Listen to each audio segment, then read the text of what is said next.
Hello dear students, मैं राजकुमार सिंघल। हमारा जो चैप्टर चल रहा था 11th क्लास का, तो मैंने आपको एक टॉपिक समझाया था लेजर कि हमने बहुत सारी लेजर बनाना सीखा था। मैंने आपको कॉन्सेप्ट भी समझाया था कि जनरल से हम लेजर कैसे बनाते हैं कि जनरल में जिस चीज को डेबिट किया है तो लेजर बनाते समय उसको क्रेडिट करेंगे, और जनरल में जिस चीज को क्रेडिट किया है तो लेजर बनाते समय उसको डेबिट करेंगे। तो हमने बात की थी हमारी जो लेजर होती है वो टी शेप में होती है, जिसमें दो साइड्स होती है, डेबिट साइड और क्रेडिट साइड। तो डेबिट साइड को टू से और क्रेडिट को बाय से। तो हमने बहुत सारे एग्जाम्पल्स, मैंने आपको एक एग्जाम्पल भी पढ़ाया था और मैंने आपको एक एग्जाम्पल करने के लिए भी दिया था कि जितनी भी अकाउंट्स होती है सबकी हम अलग अलग लेजर्स बनाते हैं। तो आज हम लेजर में एक बहुत ही इंपॉर्टेंट टॉपिक पढ़ेंगे, बहुत ही इंपॉर्टेंट टॉपिक पढ़ेंगे जिसका नाम है बैलेंसिंग, बैलेंसिंग ऑफ लेजर। कि जो हमारी लेजर होगी उसमें बहुत ही इंपॉर्टेंट टॉपिक पढ़ेंगे जिसका नाम है balancing of ledger. Balancing of ledger का मतलब क्या होता है कि आप जो ये लेजर बना रहे हो तो लेजर को क्या करना, बैलेंस करना। कि बैलेंस कैसे करना, आज जैसे मान लो अपना एक तराजू होता है, तो ये हमारा तराजू है, ठीक है। तो यहाँ पर हमने वेट दिया 10 केजी का, और यहाँ पे जो वेट दे रहे हैं वो कितने केजी का दे रहे हैं, 8 केजी का। तो क्या ये जो तराजू है हमारा, तो दोनों साइड का वेट सेम है, अलग अलग है, अलग अलग है। इधर 10 केजी आ रहा है, उधर 8 केजी आ रहा है। तो इसका इफेक्ट क्या पड़ रहा है कि इसका इफेक्ट ये पड़ रहा है कि ये कौन सी साइड है, राइट हैंड साइड, और ये कौन सी साइड है, लेफ्ट हैंड साइड। तो इसका इफेक्ट क्या पड़ रहा है कि जो राइट हैंड साइड है, right hand side is less than 2000 from left hand side. मतलब जो राइट हैंड साइड है वो लेस देन है 2000 फ्रॉम किससे, लेफ्ट हैंड साइड से। तो हम क्या कहेंगे कि भी हमारी जो राइट हैंड साइड आ रही है वो लेफ्ट हैंड साइड से 2000 रुपए कम है। क्यों, वो 2000 नहीं, 2 केजी कम है। कितना केजी, 2 केजी। क्योंकि यहाँ पे 10 केजी आ रहा है और यहाँ पर 8 केजी आ रहा है, तो 2 केजी क्या है, कम है। अब दोनों का बैलेंसिंग क्या करना है, बराबर करना है। तो इधर भी 10 केजी, तो इधर भी कितना होना चाहिए, 10 केजी होना चाहिए, नहीं होना चाहिए। तो दोनों का बैलेंस तभी बराबर होगा जब दोनों साइड में 10 10 केजी होना चाहिए। लेकिन पता चल रहा है कि इधर 10 केजी आ रहा है और इधर 8 केजी आ रहा है, तो मतलब दो केजी का डिफरेंस आ रहा है, नहीं आ रहा है कि 2 केजी कम आ रहा है किससे, लेफ्ट हैंड साइड से। और लेफ्ट हैंड साइड को हम कौन सी साइड बोलते हैं, डेबिट साइड बोलते हैं। और राइट हैंड साइड को हम कौन सी साइड बोलते हैं, क्रेडिट साइड बोलते हैं।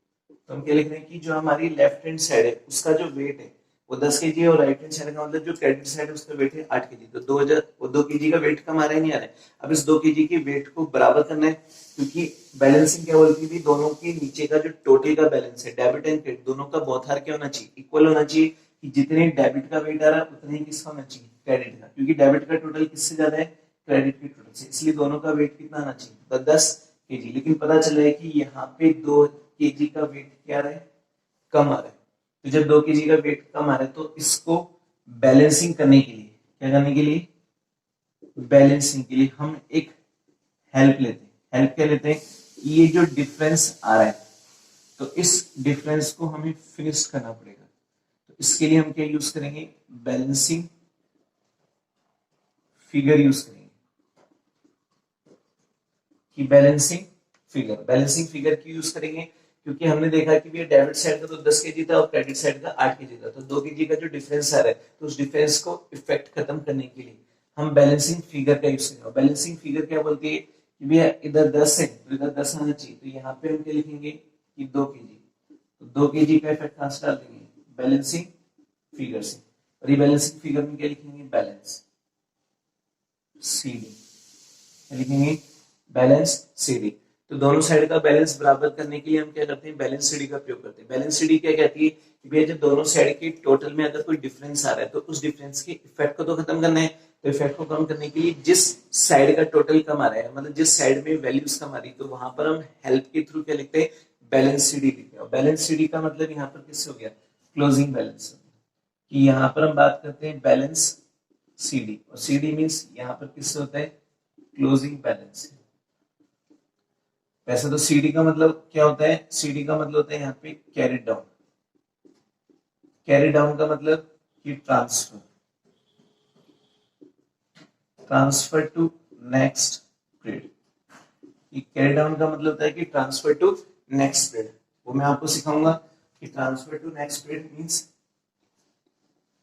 कि दोनों साइड का टोटल आना चाहिए, तो 10 केजी, तो इधर भी कितना आना चाहिए 10 केजी, लेकिन इधर 8 केजी आ रहे हैं, तो 2 केजी का जो डिफरेंस आ रहा था उसके लिए अपन बैलेंस सीडी का प्रयोग करें, क्योंकि हमें भी इधर 10 लाना है तो इधर भी 10 लाना है, तो ये बैलेंस सीडी आ गया। तो इस तरह क्या करते हैं, बैलेंसिंग ऑफ लेजर निकालते हैं कि जिस साइड का टोटल कम आ रहा है, अगर मान लो डेबिट का कम आ रहा है तो डेबिट में यूज करेंगे, और क्रेडिट का कम आ रहा है तो क्रेडिट में यूज करेंगे। ये बैलेंस सीडी क्यों लगाते हैं, क्योंकि जिस मंथ में या जिस पीरियड में हमने ये लेजर बनाई तो उस लेजर के हमने इफेक्ट को देखा कि इधर इफेक्ट 10 है तो इधर भी कितना होना चाहिए 10, लेकिन इधर इफेक्ट आ रहा है 8 का, तो 2 केजी का कम आ रहा है, तो इस 2 केजी के डिफरेंस को समाप्त करने के लिए हम बैलेंसिंग फिगर लगाते हैं, और बैलेंसिंग फिगर के लिए क्या लिखते हैं, बैलेंस सीडी। तो ये हमारे क्लोजिंग बैलेंस को शो करता है, इसको क्लोजिंग मतलब ये बताता है कि ये जो बैलेंस है ये कैरी डाउन होगा, इसके लिए ट्रांसफर टू नेक्स्ट पीरियड के लिए, और जब नेक्स्ट पीरियड में जाएगा तो ये बैलेंस बीडी के रूप में आएगा, और बी का मतलब होता है ब्रॉट, ब्रॉट का मतलब लाना, और डी का मतलब क्या होता है,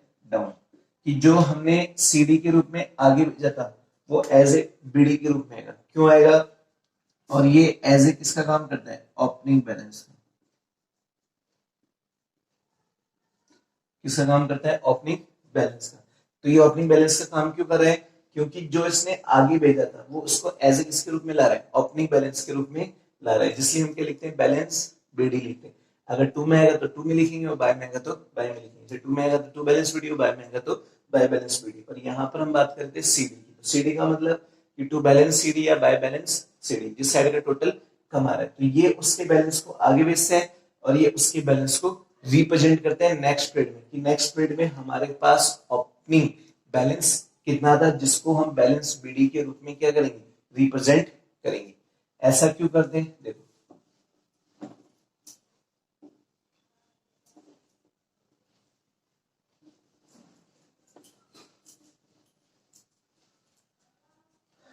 देखो अपना जो टॉपिक था मैंने आपको बताया था, टॉपिक का नाम क्या है, balancing of ledger, balancing of ledger, मतलब आप जो लेजर बना रहे हो उसकी क्या करना, बैलेंसिंग करना। तो जैसे मैंने आपको बताया था कि ये हमारा तराजू है, तो इसमें हम 10 केजी लिख रहे हैं और इसमें 8 केजी लिख रहे हैं, तो मैंने आपको बताया कि जो नेट इफेक्ट आ रहा है वो ओनली कितने केजी का आएगा, 2 केजी का ही तो आएगा, कि नेट इफेक्ट कितना आएगा 2 केजी, क्यों, क्योंकि यहाँ पर 8 केजी और यहाँ पर भी 8 केजी, दोनों का जो बैलेंस है वो इक्वली फॉर्म में आ रहा है। इक्वली फॉर्म का मतलब कि दोनों की बैलेंस में कोई इफेक्ट ही नहीं पड़ रहा, कि दोनों साइड में जब 8-8 केजी है तो दोनों साइड के 8 केजी का इफेक्ट तो खत्म हो गया ना, कि इधर भी 8 केजी इधर भी, तो इससे तो कोई इफेक्ट आ नहीं रहा, तो इफेक्ट ओनली कितना आ रहा है, 2 केजी का आ रहा है, कितने का आ रहा है, 2 केजी का, तो इसलिए हम 2 केजी की बैलेंस को ही नेक्स्ट क्या करेंगे, ट्रेड में ट्रांसफर करेंगे, जो एज ए किसके रूप में आता है, बैलेंस बीडी के रूप में, और ये जो 2 केजी का इफेक्ट हो रहा है इसको हम शो करेंगे एज ए बैलेंस सीडी के रूप में, जो आपको कौन सा बैलेंस इंडिकेट कर रहा है, क्लोजिंग बैलेंस, कौन सा बैलेंस इंडिकेट कर रहा है, क्लोजिंग बैलेंस इंडिकेट कर रहा है, क्यों, जैसे मान लो आज मैं कैश के लिए बता रहा हूं, तो यहां पर मैंने रिसिप्ट लिखी, रिसिप्ट का मतलब ये मेरी डेबिट साइड है, ये मेरी प्राप्ति, और ये जो मेरी क्रेडिट साइड है ये किसको इंडिकेट कर रही है, पेमेंट्स। तो डेबिट साइड तो इंडिकेट हो रही है रिसिप्ट से, और क्रेडिट साइड जो इंडिकेट हो रही है किससे हो रही है, पेमेंट से। तो रिसिप्ट में मतलब जैसे मान लो मैंने कौन कौन सी रिसिप्ट हो सकती है, कि सेल किया उसे 10,000 है, और राम से मनी प्राप्त की 15,000, फिर हमने इंटरेस्ट रिसीव किया 25,000। अब पेमेंट की बात होगी तो हमने गुड्स परचेज की, गुड्स परचेज की 5,000 की, रेंट पेड किया 10,000,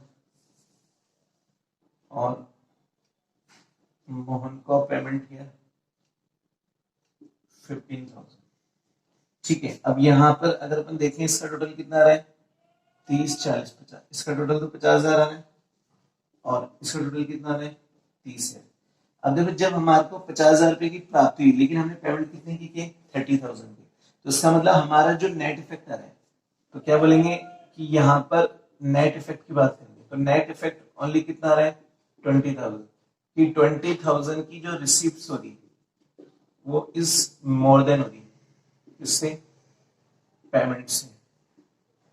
तो अल्टीमेटली 20,000 का ही तो इफेक्ट पड़ रहा है, भाई पूरा थोड़ी इफेक्ट पड़ रहा है कि यहाँ पर हमको बोल रहे हैं कि भाई प्राप्ति 50,000 रुपए की, खर्चे कितने में 30,000, मतलब जो इनकम हुई 50,000 की उसमें 30,000 के तो खर्चे हो गए, तो अल्टीमेटली 30 और इधर के 30 इधर के 30 कटने के बाद तो 20,000 का तो बैलेंस बचा है, तो 20,000 रुपए की बैलेंस को ही तो हम आगे क्या करेंगे कैरी फॉरवर्ड करेंगे, कितने के 20,000 रुपए की, तो 20,000 रुपए के बैलेंस को ही हम आगे क्या करेंगे कैरी फॉरवर्ड करेंगे, क्योंकि हमारा जो नेट इफेक्ट आ रहा है वो कितने का है 20,000 का है, तो यहाँ पे जो रिसिप्ट हो रही है वो मोर देन हो रही किससे पेमेंट से, तो इसका मतलब अब जो नेक्स्ट अकाउंटिंग पीरियड में लेके जाएंगे तो 20,000 का बैलेंस ले जाएंगे, अगर मान लो हम पूरे 50,000 या 30,000 का बैलेंस ले जाते हैं तो अकाउंटिंग गलत हो जाएगी ना, इसलिए हम क्या करते हैं कि जो बैलेंसिंग ऑफ लेजर बनाते हैं तो हम क्या देखते हैं कि दोनों साइड का टोटल इक्वल होना चाहिए, और जहां पे डिफरेंस आ रहा है कि यहाँ पर डेबिट साइड का टोटल क्रेडिट साइड से ज्यादा आ रहा है क्योंकि प्राप्ति ज्यादा रही और खर्चे कम हो रहे हैं, तो प्राप्ति हो रही 50,000 की और खर्चे हो रहे 30,000 की, तो जो 20,000 का जो डिफरेंस आ रहा है वो डिफरेंस को हम कैसे रिप्रेजेंट करेंगे बैलेंस सीडी से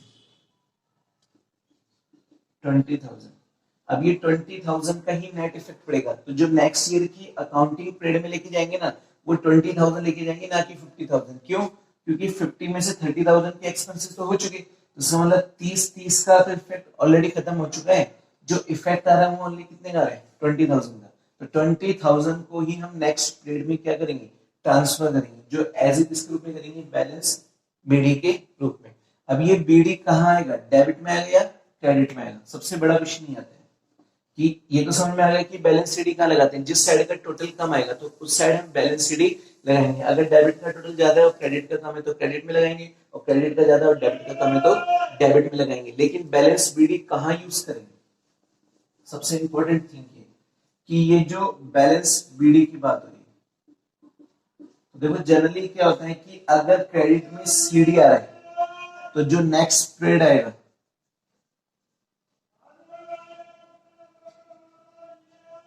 उसमें अपन बैलेंस बीडी लगाएंगे, अगर क्रेडिट में सीडी तो बैलेंस बीडी डेबिट में आएगा, और क्रेडिट में और डेबिट में सीडी तो बैलेंस बीडी कहां पे आएगा डेबिट, अगर डेबिट में बैलेंस सीडी आ रहा है तो हम क्या करेंगे बैलेंस सीडी को क्या लिखेंगे क्रेडिट में लिखेंगे, क्यों दोनों एक दूसरे के अपोजिट में चलते हैं कि अगर इधर सीडी कौन सी साइड में क्रेडिट साइड में, तो जैसे ही हम नेक्स्ट पीरियड में जाएंगे या नेक्स्ट ईयर्स में जाएंगे तो हम क्या लिखेंगे टू बैलेंस ये कौन सी साइड में लिखेंगे डेबिट में, लेकिन अगर डेबिट में सीडी है तो हम नेक्स्ट पीरियड की क्रेडिट में क्या लिखेंगे बाय बैलेंस बीडी, इधर सीडी आता है डेबिट में तो क्रेडिट में बीडी लिखते हैं, और इधर सीडी आता है क्रेडिट के तो डेबिट में क्या लिखते हैं बीडी लिखते हैं, तो इस तरह हम क्या करते हैं कि ट्रांसफर करते चले जाते हैं सीडी का बीडी में और सीडी का बीडी में, तो ये तो एक कॉन्सेप्ट है कि भाई अगर ऐसा रहा तो ऐसे कर सकते हो, लेकिन इसका एक्चुअल में कॉन्सेप्ट क्या होता है वो हम देखेंगे आगे कि एक्चुअल में कॉन्सेप्ट क्या होता है।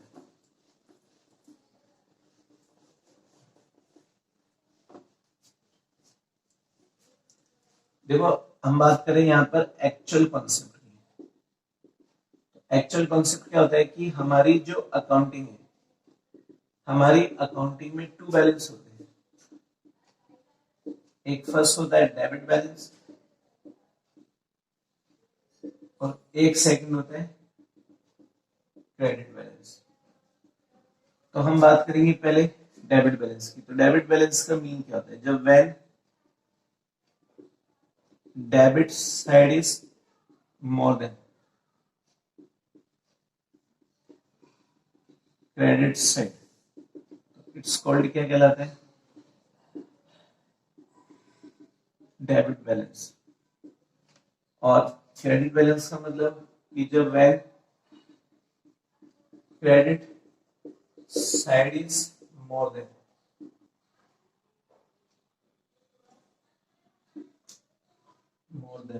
more than, when the credit side is more than debit side, इस क्वालिटी क्या कहलाते हैं, क्रेडिट बैलेंस। जैसे मान लो पहले अपन इसकी बात करेंगे, जिसमें वाला था कि हमारी जो लेजर है तो ये कैश की लेजर है, तो यहाँ पर डीआर साइड थी, इसको हम कौन सी साइड बोल लेते हैं, रिसीट्स की, जो प्राप्ति हो रही है। ये सीआर साइड है, इसको हम कौन सी साइड बोल लेते हैं, पेमेंट्स की बोल लेते हैं। तो ये डेबिट साइड और ये क्रेडिट साइड है। तो आज हम कह रहे हैं कि हमारी जो रिसीव्ड हुई वो 50,000 की हुई और जो हमारा पेमेंट हुआ कितने का हुआ, 30 का। तो हमने बैलेंसिंग निकाली, इधर 50 है तो इधर भी कितना होना चाहिए, 50। तो इसका मतलब डेबिट का टोटल ज्यादा है और क्रेडिट से, तो अंतर को समाप्त करने के लिए हम 20,000 क्या ऐड कर दिया, बैलेंस सीडी ऐड कर दिया। तो 20,000 का बैलेंस सीडी क्यों ऐड किया, क्योंकि डेबिट का टोटल ज्यादा था और क्रेडिट का कम था। तो इस अंतर के इफेक्ट को समाप्त करने के लिए हमने 20,000 का बैलेंस सीडी ऐड कर दिया। अब मैंने आपको बताया था इधर सीडी आ रहा है, कौन सी साइड में, क्रेडिट साइड में। तो जो नेक्स्ट स्प्रेड आएगा तो वो डेबिट साइड में एज ए किस ग्रुप में आएगा, बैलेंस बीडी के रूप में। कितना, 20,000। इधर सीडी आ रहा है तो इधर बीडी आएगा। अगर क्रेडिट में सीडी है तो डेबिट में क्या लिखेंगे, बीडी। नेक्स्ट स्प्रेड में लिखेंगे, लिखेंगे क्योंकि ये वाली पीरियड तो खत्म हो गया। जैसे पीरियड का मतलब होता है जैसे जनवरी मंथ का हो गया, ये 2 महीने की, 1 मंथ की, जितने भी हम अकाउंटिंग पीरियड्स मान के चल रहे हैं 1 ईयर का। तो यहाँ पर हम जो लेजर बना रहे हैं, जैसे मान लो 1 मंथ की बना रहे हैं, कि जनवरी की बनाई थी, अभी किसकी बनाएंगे, फरवरी की। तो हम क्या लिखेंगे, 1 फरवरी को हमारे पास 20,000 रुपए का ओपनिंग बैलेंस है। क्यों, क्योंकि इनका जो नेट इफेक्ट आ रहा है वो तो 20,000 का है। मैंने आपको बताया था पूरा 50 तो ले जा सकते नहीं और पूरा 30 ले जा नहीं सकते, इन दोनों के बीच का जो नेट इफेक्ट है वही तो इफेक्ट दिखाएगा। तो नेट इफेक्ट कितना है, 20,000। तो 20,000 को हम कहा ले गए, इधर सीडी था ना क्रेडिट साइड में, तो उसको बीडी को हम कैश अकाउंट बनाते समय हमेशा डेबिट साइड में ही शो करेंगे कि इधर सीडी तो इधर क्या आ जाएगा, बीडी। कितने से, 20,000 से। अरे बात समझ में कि इधर सीडी है तो इधर बीडी आ जाएगा, कितने से, 20,000 से आ जाएगा। और जब 20,000 से बीडी आएगा, अब ये क्यों करें, इस कॉन्सेप्ट पे फोकस करना है बस, और कुछ नहीं करना। कि हमारा जो कॉन्सेप्ट है वो क्या कह रहा है, हमारा ये कॉन्सेप्ट कह रहा है भी कौन सी साइड का टोटल ज्यादा था, डेबिट साइड का टोटल ज्यादा था, किससे, क्रेडिट से। कितना ज्यादा था, 20,000। ये तो अंतर समाप्त करने के लिए लिखा है ना। तो जैसे नेक्स्ट ईयर की अकाउंटिंग में जाएंगे तो कौन से साइड का पल्ला भारी है, डेबिट साइड का पल्ला भारी है। तो इसका मतलब इसको हम कौन सा बैलेंस बोलेंगे, डेबिट बैलेंस। और जब डेबिट बैलेंस बोलेंगे तो ये बैलेंस बीडी हमेशा कौन सी साइड में आएगा, डेबिट बैलेंस में आएगा। जब हम इसको नेक्स्ट पीरियड के ओपनिंग में लेके जाएंगे, क्यों, क्योंकि डेबिट का टोटल क्रेडिट के टोटल से ज्यादा आ रहा था, कितना, 20,000। ये तो अंतर के इफेक्ट को समाप्त करने के लिए लिखा है, लेकिन जब नेक्स्ट ईयर की अकाउंटिंग में जाएंगे तो बैलेंस बीडी ही लिखेंगे। क्या लिखेंगे, बैलेंस बीडी और 2 साइड में। तो इसका मतलब इसको कौन सा बैलेंस बोलेंगे, डेबिट बैलेंस, क्योंकि डेबिट साइड का टोटल क्रेडिट साइड से ज्यादा है। तो नेक्स्ट ईयर में हम क्या बोलेंगे कि ये 20,000 का डेबिट बैलेंस है, कितना, 20,000 का डेबिट बैलेंस आ रहा है। तो उसी तरह यहाँ पर जिस मतलब केस की एक और चीज बना रहे हैं, तो ये हमारी डीआर साइड है और ये सीआर। तो डीआर को हम यहाँ पर क्या बोल रहे हैं, रिसीव्स, और सीआर को क्या बोल रहे हैं यहाँ पर, पेमेंट। तो हमारे पेमेंट हुई इस बार 80,000, लेकिन रिसीव ओनली कितनी हो रही है, 50,000। अब हमने देखा कि खर्चे तो ज्यादा आ रहे हैं और प्राप्ति कम हो रही है। तो नेट इफेक्ट कितना आ रहा है कि यहाँ का टोटल 80 है तो यहाँ का भी कितना होना चाहिए, 80। तो उसका 30,000 का इफेक्ट आ रहा है। 30,000 के अंतर को समाप्त करना है तो 2 में लिखेंगे। अब टू बैलेंस सीडी, 2 में क्यों लिख रहे हैं, क्योंकि डेबिट साइड का जो टोटल हो रहा है वो क्रेडिट साइड के टोटल से ज्यादा हो रहा है। नहीं, यहाँ पे क्रेडिट साइड का जो टोटल है वो डेबिट साइड के टोटल से ज्यादा हो रहा है, क्योंकि क्रेडिट साइड का टोटल 80,000 है तो डेबिट साइड का टोटल भी कितना होना चाहिए, 80,000। लेकिन पता चला है कि डेबिट साइड का जो टोटल है वो 50,000 है, तो मतलब 30,000 से क्या आ रहा है, डिफरेंस आ रहा है। तो इस डिफरेंस को किससे रिप्रेजेंट करें, टू बैलेंस सीडी से। किससे, टू बैलेंस सीडी से रिप्रेजेंट करें। अब हुआ क्या, इधर सीडी तो इधर बीडी आने आने, कॉन्सेप्ट क्लियर है। कितने से आएगा, 20,000 और 30,000 से। इधर सीडी है तो इधर बीडी आने आने, कितने से, 30,000 से। तो बाय बैलेंस बीडी आ जाएगा 30,000 से। यहाँ पे टू बैलेंस बीडी लिखा तो यहाँ पे बाय बैलेंस बीडी कितने से हो गया, 30,000 से हो गया। आ रही बात समझ में। अब ये जो 30,000 है ये यहाँ पर ही क्यों है, क्योंकि यहाँ पे क्रेडिट का टोटल किससे ज्यादा होता है, डेबिट से। तो नेक्स्ट ईयर की जो अकाउंटिंग होगी तो हम क्या बोलेंगे कि क्रेडिट का जो बैलेंस है वो डेबिट के बैलेंस से ज्यादा था, इसलिए इसको कौन सा बैलेंस बोलेंगे, क्रेडिट बैलेंस। आगे बस नहीं, क्योंकि जो इफेक्ट आ रहा है तो क्रेडिट में ज्यादा रहा है, क्योंकि क्रेडिट की साइड ज्यादा है और डेबिट की साइड कम है। तो 30,000 इसलिए लिखे क्योंकि अंतर को समाप्त कर सके। लेकिन जो नेक्स्ट ईयर में इफेक्ट दिखाएंगे वो कौन सी साइड में दिखाएंगे, क्रेडिट साइड में। क्रेडिट साइड में क्यों दिखाएंगे, क्योंकि क्रेडिट साइड का जो टोटल है वो डेबिट साइड से ज्यादा है 30,000। तो 30,000 का ही बैलेंस हम नेक्स्ट ईयर में क्या करेंगे, ट्रांसफर करेंगे। तो इस तरह हम क्या करते हैं, यहाँ पर कैश की लेजर बनाते हैं। तो इसका मतलब आज अपन जब लेजर की बैलेंसिंग करेंगे तो हमारे सामने दो वर्ड्स आते हैं, एक तो बैलेंस सीडी आता है और एक बैलेंस बीडी आता है। तो जो सीडी आता है इसको हम क्या बोलते हैं, कैरिड डाउन। ये एज किसके रूप में आता है, क्लोजिंग बैलेंस के रूप में। और जो बीडी होता है उसको हम क्या बोलते हैं, ब्रॉट डाउन। और ये एज किसके रूप में आता है, ओपनिंग बैलेंस के रूप में। ये एज किसके रूप में आता है, ओपनिंग बैलेंस के रूप में। ओपनिंग का मतलब कि ये प्रारंभ में आ गया और वो क्लोजिंग में आ गया। तो अब ये प्रारंभ में आ गया ना, तो ये प्रारंभ का मतलब ये तो नेक्स्ट ईयर में आएगा। तो ये नेक्स्ट ईयर में क्या करेगा, रिप्रेजेंट करेगा। कि नेक्स्ट ईयर में क्या करेगा, ये रिप्रेजेंट करेगा कि which side is more, debit या क्रेडिट। अगर डेबिट ज्यादा है तो डेबिट में लिख देंगे, क्रेडिट ज्यादा है तो क्रेडिट में लिख देंगे। और ये जो सीडी लगाते हैं ये एक तरीके से बैलेंसिंग ऑफ लेजर, लेजर को बैलेंस करने के लिए, जिसको हम ऐसे क्या बोलते हैं, बैलेंसिंग फिगर। तो बैलेंसिंग फिगर में लगा रहे हैं जो दोनों के बीच के डिफरेंस को फिनिश करता है। कि अगर डेबिट का टोटल ज्यादा है और क्रेडिट का कम है तो बाय में आ जाएगा, और क्रेडिट का ज्यादा और डेबिट का कम है तो टू में आ जाएगा। एज इसके रूप में, टू बैलेंस सीडी के रूप में। इस तरह हमारे लेजर का टॉपिक क्लियर होता है। अब मैं आपको इस लेजर से रिलेटेड 2-3 प्रैक्टिकल्स कराऊंगा, फिर हम इसकी थ्योरी के कॉन्सेप्ट को देखेंगे।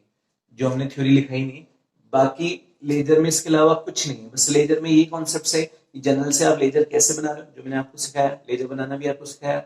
अब हमने बात की थी यहाँ पे balancing of ledger. Balancing of ledger क्यों बनाते हैं, क्योंकि आज हमने बताया ना कि बिजनेसमैन जब बहुत सारी रिसिप्ट्स कर रहे हैं, बहुत सारे पेमेंट कर रहे हैं, तो जब वो नेक्स्ट ईयर में जाएगा तो वो अपने नेट इफेक्ट को लेके जाएगा या सारे ट्रांजेक्शन को लेके जाएगा। अगर वो सारे ट्रांजेक्शन को लेके जाएगा तो उसकी अकाउंटिंग कभी प्रॉपर ही नहीं हो पाएगी। तो वो नेक्स्ट ईयर में ओनली किसको लेके जाएगा, इफेक्ट को लेके जाएगा। तो नेक्स्ट ईयर में जब वो ओनली इफेक्ट को लेके जा रहा है, इसलिए हम क्या करते हैं, बैलेंसिंग निकालते हैं। और जब लेजर की जब बैलेंसिंग निकालेंगे तो बैलेंसिंग ऑफ लेजर क्या कहती है कि both side of the ledger, both are क्या होने चाहिए, इक्वल्स होने चाहिए। इफ एनी डिफरेंस अराइज, तो अगर कोई डिफरेंस आ रहा है तो उस केस में हम क्या करेंगे, हेल्प ऑफ बैलेंस सीडी। तो बैलेंस सीडी की हेल्प लेंगे और यूज करेंगे। अगर when debit side is more than, तो use in credit side, and credit side is more than debit side, तो use in debit side and use balance CD. और next period में वो एज ए किसके रूप में आ जाएगा, बैलेंस बीडी के कॉन्सेप्ट में आ जाएगा। तो इस तरह हम क्या करते हैं, लेजर्स को बनाएंगे। आगे बात समझ में